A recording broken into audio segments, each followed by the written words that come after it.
আজ 5 জুন বিশ্ব পরিবেশ দিবস। পরিবেশকে সুন্দর ও সবুজ রাখার জন্য আমি আমার বাড়িতে কিছু গাছ লাগাচ্ছি। চলুন এই ছোট্ট উদ্যোগের মাধ্যমে প্রকৃতিকে ভালোবাসার বার্তা ছড়িয়ে দিই। একটি গাছ শুধু আমাদের অক্সিজেন দেয় না, বরং পরিবেশকে দূষণমুক্ত রাখতে, তাপমাত্রা কমাতে এবং জীববৈচিত্র্য রক্ষা করতেও গুরুত্বপূর্ণ ভূমিকা পালন করে। আপনারা কি জানেন একটি পূর্ণবয়স্ক গাছ বছরে প্রায় 100 কেজিরও বেশি কার্বন ডাইঅক্সাইড শোষণ করতে পারে? এর ফলে বায়ুমণ্ডল দূষণ মাত্রা কমে এবং জলবায়ু পরিবর্তনের প্রভাব কিছুটা হলেও নিয়ন্ত্রণ করা সম্ভব হয়। বিশ্ব পরিবেশ দিবস প্রতি বছর 5 জুন পালন করা হয়। 1972 সালে জাতিসংঘ পরিবেশ বিষয়ে একটি সম্মেলনের সিদ্ধান্ত অনুযায়ী 1973 সাল থেকে এই দিবসটি পালন করা শুরু হয়। বন্ধুরা, প্রকৃতি আমাদের অনেক কিছু দিয়েছে, এখন প্রকৃতিকে রক্ষা করার দায়িত্ব আমাদের। যদি আমরা প্রত্যেক বছরে অন্তত একটি করে গাছ লাগাই এবং তার যত্ন নিই, তাহলে আমাদের পৃথিবী আরো সবুজ এবং সুন্দর হয়ে উঠবে।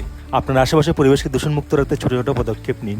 বন্ধুরা, প্লাস্টিক দূষণ বর্তমানে পরিবেশের অন্যতম বড় সমস্যা। সবার ঘরে ঘরে প্লাস্টিকের প্যাকেট থেকে শুরু করে প্লাস্টিকের বোতল, সবকিছু বেশিরভাগ প্লাস্টিক ইউজ হচ্ছে। মাইক্রোপ্লাস্টিক আমাদের শরীরের মধ্যেও পাওয়া গেছে। ইভেন একটা ক্রেডিট কার্ডের সমান মাইক্রোপ্লাস্টিক আমাদের ব্রেনের মধ্যেও আছে। মায়েরা বাচ্চাকে যে বুকে দুধ খাওয়াচ্ছে, ওই দুধের মধ্যেও মাইক্রোপ্লাস্টিক পাওয়া গেছে। কিভাবে আমাদের হেলথ ভালো থাকবে এবার ভাবুন। সমুদ্র, মেরিন ল্যাব থেকে শুরু করে সব কিছুর মধ্যে মাইক্রোপ্লাস্টিক বর্তমান।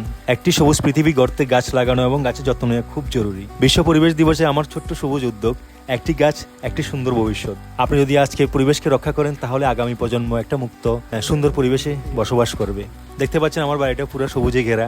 গাছ কাটা নিয়ে আমার ফ্যামিলির লোকের সঙ্গে মনমালিন্য হয়, তো আমি যথাসম্ভব চেষ্টা করি গাছ কাটা থেকে বিরত থাকার জন্য। তো আমার ঘরের সামনে গাছটা দেখুন কত সুন্দর। এটা অনেক কাটার চেষ্টা হয়েছে, কিন্তু আমি এখন পর্যন্ত এটাকে টিকিয়ে রেখেছি। আপনারাও যথাসম্ভব চেষ্টা করুন, গাছ কাটা থেকে বিরত থাকুন, প্রকৃতিকে ভালোবাসুন, গাছ লাগান। আজ বিশ্ব পরিবেশ দিবসে গাছ লাগালাম, একটু চেষ্টা করলাম। বন্ধুরা, আজকের এই ছোট্ট উদ্যোগ যদি আপনাদের ভালো লাগে থাকে, ভিডিওটা লাইক করে দিন। সবাইকে বিশ্ব পরিবেশ দিবসের শুভেচ্ছা। আবার দেখা হবে আরেকটা ভিডিওতে। ধন্যবাদ, সবাই ভালো থাকবেন।